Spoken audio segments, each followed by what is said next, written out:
Episode 1 के ending में जब मिस्टर किम उस गुंडे को बुरी तरह पीटता है, हमें पता चल गया था कि ये जो मिस्टर किम है ये कोई आम बैंक एम्प्लॉय नहीं हो सकता। आज एपिसोड 2 में उसके अतीत का एक बड़ा राज खुलने वाला है। तो एपिसोड 2 हमें ले जाता है 2008 गैंगवॉन प्रोविंस के चॉनसन यूनिट में। यहाँ आपको मिलेगा एजेंट किम, मैनेजर किम नहीं। और एजेंट किम को उसके बॉस ने एक खतरनाक मिशन पे भेजा है जहां पे उसे deputy director Kim Jong Son को मारना पड़ेगा। क्यों? क्योंकि जो deputy director Kim Jong Son है वो इंटर कोरियन पीस टॉक्स में जो सीक्रेट ऑपरेटिव एजेंट्स काम कर रहे हैं उनकी हत्या के पीछे इसी का हाथ था। लेकिन मीडिया में एक खबर फैला दी जाती है कि इस डेप्यूटी डायरेक्टर को एक नॉर्थ कोरियन सोल्जर ने मार दिया है। मिशन खत्म होते ही एजेंट किम तुरंत हॉस्पिटल की ओर भागता है क्योंकि यहां उसके लाइफ का सबसे इंपॉर्टेंट पल उसका इंतजार कर रहा है, उसकी बेटी मिंजी का जन्म। लेकिन ये जो खुशी है वो कुछ ही पलों की थी क्योंकि मिंजी को पैदा करते ही उसकी वाइफ की डेथ हो जाती है। और अपनी आखिरी सांसों में वो एजेंट किम से बोलती है कि देखो, तुम्हें अभी अपने अतीत को भूलना होगा और सिर्फ मिंजी का पिता बनकर जीना होगा। यही वो पल था जो एक खतरनाक सीक्रेट एजेंट को एक प्यार करने वाले पिता में बदल देता है। एजेंट किम सीधा अपने बॉस के सर पे बंदूक तान कर बोलता है कि मैं हमेशा तुम्हारा हर मिशन करता रहा, तुम बोलते रहे आखिरी मिशन, पर अब बस मुझे आजाद कर दो। और उसका जो बॉस है वो मान लेता है उसकी बात और एजेंट किम की हमेशा के लिए मौत हो जाती है और जन्म होता है मिस्टर किम का, जो सिर्फ अपनी बेटी मिंजी के लिए जीता है।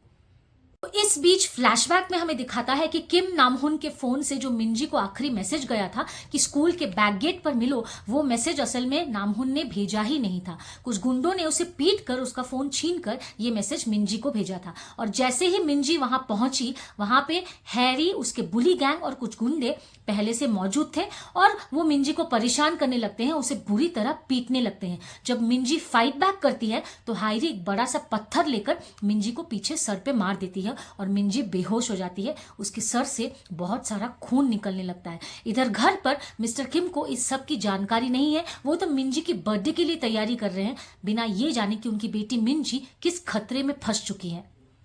और हायरी के साथ जो बदमाश गुंडे हैं, जब वो मिंजी को बेहोश देखते हैं वो सब डर जाते हैं और अपने बॉस गोल्डन टीथ गैंग के ओमिन चॉल को फोन करते हैं और बोलते हैं कि एक बॉडी का काम तमाम करना है, एक लड़की को ठिकाने लगाना है। ये सब बातें एक दूसरा आदमी सुनता है, वो भी एक गुंडा है जिसको एपिसोड 1 में थोड़ा सा मिस्टर जू के ऑफिस में दिखाया था।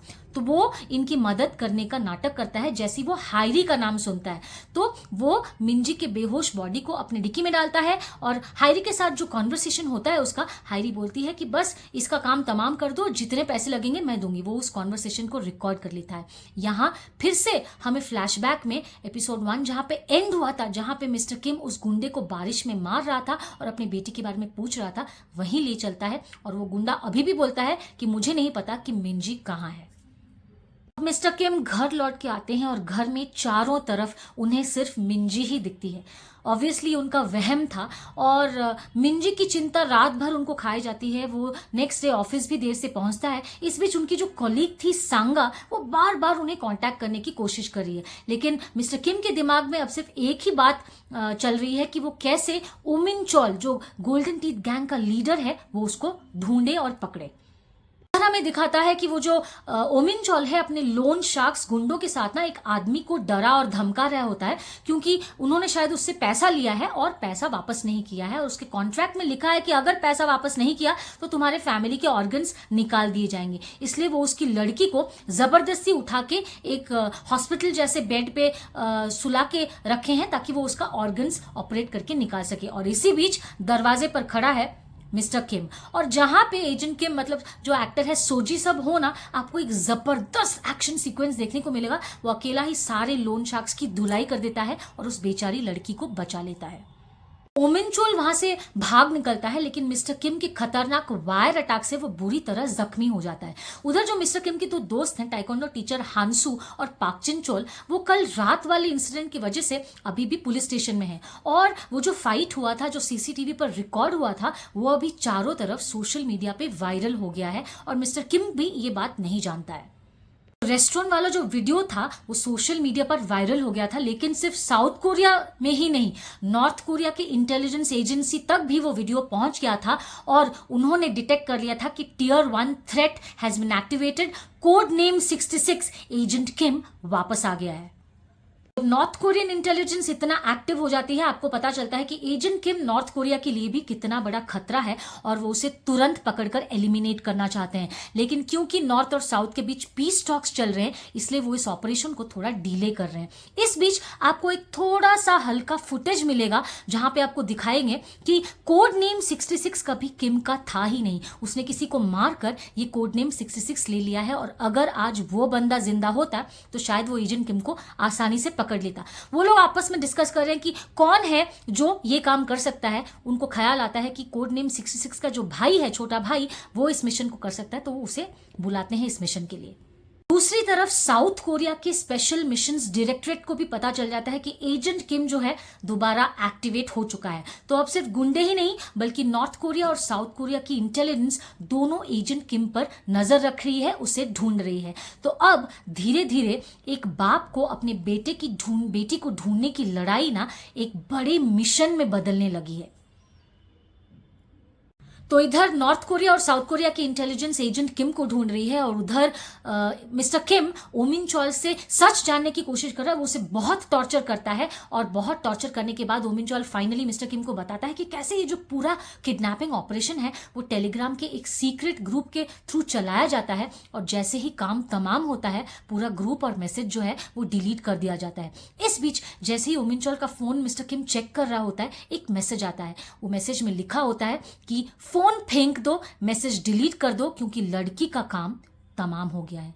इतना पढ़ते ही मिस्टर किम के पैरों के तले जमीन खिसक जाती है, क्योंकि उसे लगता है कि अब मिंजी मर गई है, और वो इतना गुस्सा हो जाता है। वो ओमिनचोल को मारने की कोशिश करता है, लेकिन इस बीच पुलिस आ जाती है वहां पे, और वो ओमिनचोल की जान बचा लेती है और मिस्टर किम को गिरफ्तार करके ले जाती है।